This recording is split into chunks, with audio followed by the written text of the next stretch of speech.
కర్నూలు నుంచి నిత్యం వస్తున్నాయి బండ్లు, రోజు 20 బండ్లు.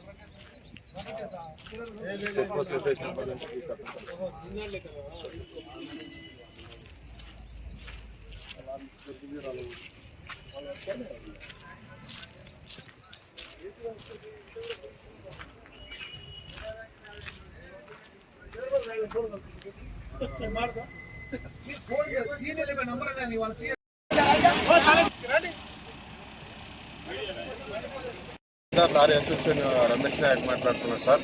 నేను ఈ శారదార్లో మినిమం 150 బండ్లు ఉంటుంది. కాళేశ్వరంకి వెళ్ళి తోలుతున్నాము. పాసింగ్ లోడ్ ఇస్తారు అక్కడికి వెళ్ళి. ఈ ఏపీలో ఉచిత ఉచితే అని చంద్రబాబు నాయుడు ఇస్తారు సార్. ఏపీకి వెళ్ళి ఒక 32 బండ్లు నడుస్తున్నాయి సార్ ఉచితంగా. ఉచిత మొత్తము వీళ్ళు తెచ్చి తక్కువ రేట్లో వేస్తారు సార్. మొత్తం టోటల్గా ఒక ఓవర్లోడ్తో సహా మొత్తం చంద్రబాబు నాయుడు అక్కడ వాళ్ళకు ఫ్రీ ఇసుక ఇస్తారు. ఆ ఫ్రీ ఇసుక ఎత్తుకొచ్చి ఇక్కడ తెచ్చి డంప్ వేస్తారు సార్. ఇక్కడ ఎవరు పట్టించుకుంటారు లేరు, అందరూ మామూలు తీసుకుంటారు. పెద్ద పెద్ద లీడర్లకు అంతా మామూలు పుడుతున్నాయని చెప్తారు సార్. మేము ప్రతిదీ ఇట్లా ఒక 10 బండ్ల వరకు ఆపినాం సార్. ఆపి సిఐ గారికి అప్పగించాము. సిఐ గారు చాలా ట్రాఫిక్ కేసులు చేస్తుంది సార్. ఇప్పుడు చెప్పలేదు, ప్రెస్కు ఇస్తామని మీకు పిలిపించినాం సార్. చాలా తీవ్రంగా ఖండించాలి సార్. చాలా వస్తున్నాయి బండ్లు, 32 బండ్లు నడుస్తున్నాయి సార్. మొత్తం పెద్దోళ్ళకి హ్యాండ్ ఉంది పోలీసులకు మొత్తం. శారదా లారీ అసోసియేషన్ మెంబర్ అనుకో. మేము గవర్నమెంట్కి రోజుగా టీడీకి 16,000 కట్టి, డ్రైవర్లకు కట్టి, డీజిల్ కట్టి, కాలేజ్ నుంచి మొత్తం బిల్లు 100 కిలోలు ఎక్కువ వచ్చినా కాంటలలో తీసేస్తున్నారు. అవి తీసుకొచ్చి ఇక్కడ అమ్ముకుందామని మేము ఉన్నాము. వాళ్ళేమో ఫ్రీజ్ కాడికి వెళ్ళి తీసుకొచ్చి 70 టన్నులు తీసుకొచ్చి ఈడ బిల్లు లేవు. మేము రోడ్ డ్యామేజ్ ట్యాక్సులు కడుతున్నాం, రోడ్ ట్యాక్సులు కడుతున్నాం, అన్నీ కడుతున్నాం. వాటికి ఎటువంటి బిల్లులు లేకుండా ఇటు తీసుకొచ్చి గోదాములు కొట్టి ఇష్టం వచ్చినట్టు అమ్ముకొని మా బతుకుల మీద కొడుతున్నారు వాళ్ళు. అవి నడవద్దు. వాటిని ఆల్రెడీ చాట వేసినాం, మేము పట్టించినాము. కొన్ని బండ్లు కూడా పట్టించినాము. అవి మళ్ళీ కేసులు అయితే ఏమైనా కూడా మాకు తెలియదు. ఉట్టిగా ఇడిచిపెడతారు బండ్లు. ఆ బండ్లు బట్టి మాకు న్యాయం చేయాలి. శారదా అసోసియేషన్లో మెంబర్షిప్ సార్. నేను నా పేరు జయరాము. మేము కాళేశ్వరంకి వెళ్ళి 35 టన్నులు ఉసుక తోలుకుంటున్నాము. వీళ్ళు ఇక్కడికి వెళ్ళి కర్నూలుకి వెళ్ళి ఉసుక తోలుకొని వస్తారు. వాళ్ళకి ఫ్రీ వస్తుందని చెప్పి ఫ్రీ తీసుకొచ్చి ఈడ 1250, 1300కి వేస్తారు. మా బండ్లకు 1250 వేస్తే వర్కౌట్ కాదు. మేము కొంతమంది కొన్ని అప్పులు తెచ్చుకొని బండ్లు తెచ్చుకునే వాళ్ళం ఉన్నాం సార్.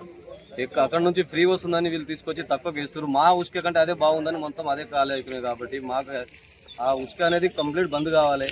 మేము గవర్నమెంట్కు ఫస్టే బిల్లులు కట్టి ఫస్టే ఇక్కడ ఆన్లైన్లో డీడీకి తీసుకొని ఉసుక తీసుకొని వస్తున్నాం. కంప్లీట్గా ఇంతకుముందు సిఎస్ఆర్ చెప్తే మీరు ఎందుకు వచ్చిరని అడిగిరు. మేము బంద్ చేస్తాం, మీరు ఎందుకు పట్టించుకుంటారని చెప్పి ఆర్టీఓ దానికోతే ఆర్టీఓకి మామూలు ఇస్తారు. మాకు ఒక్క 150 మంది లారీ ఓనర్కి అందరికి న్యాయం కావాలి సార్. న్యాయం కావాలని చెప్పి మేము కోరుకునేది ఒకటే, మీ ద్వారా పోలీస్ ద్వారా పోయినాము, ఆర్టీఓ ద్వారా పోయినాం, కాలేదు, మీ ద్వారానే అవుతుందేమని మాకు చిన్న రిక్వెస్ట్ ఏంటంటే మాకు న్యాయం జరగాలని చెప్పి. కాదంటే మేము ఒకవేళ పట్టించుకుంటే రేపు అందరు బండ్లని ఆపేసి ధర్నాకు వెళ్దాం అనుకుంటాం. సిఎస్ఆర్ చెప్పి ఫస్ట్ మీ ద్వారా వెళ్దామని చెప్పి ఈరోజు మీకు పిలవడం జరిగింది.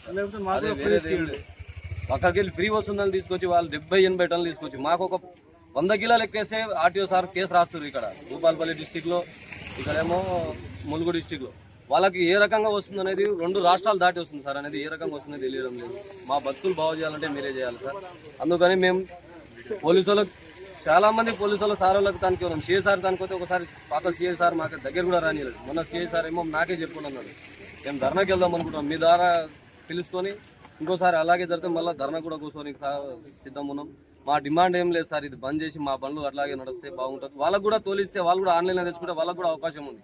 కానీ వాళ్ళు ఏదో సంపాదించుకోవాలి, వాళ్ళు ఒకటే బతకాలని చెప్పి 150 లారీ ఓనర్ కడుపులో కొడుతున్నారు సార్. ఇది ఒకటే మాట. మీ మీడియా ద్వారా మాకేమైనా హెల్ప్ చేస్తే అని చెప్పి కోరుకుంటున్నాం. ఇసుక లారీ అసోసియేషన్ మెంబర్గా మాట్లాడుతున్నా. నా పేరు హరి అని.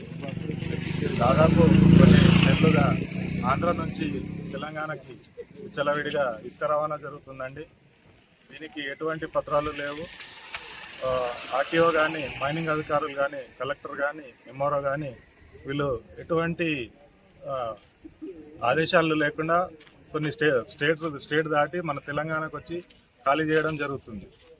కావున దీని మీద అధికారులు చాలా నిర్లక్ష్యం చేస్తున్నారు.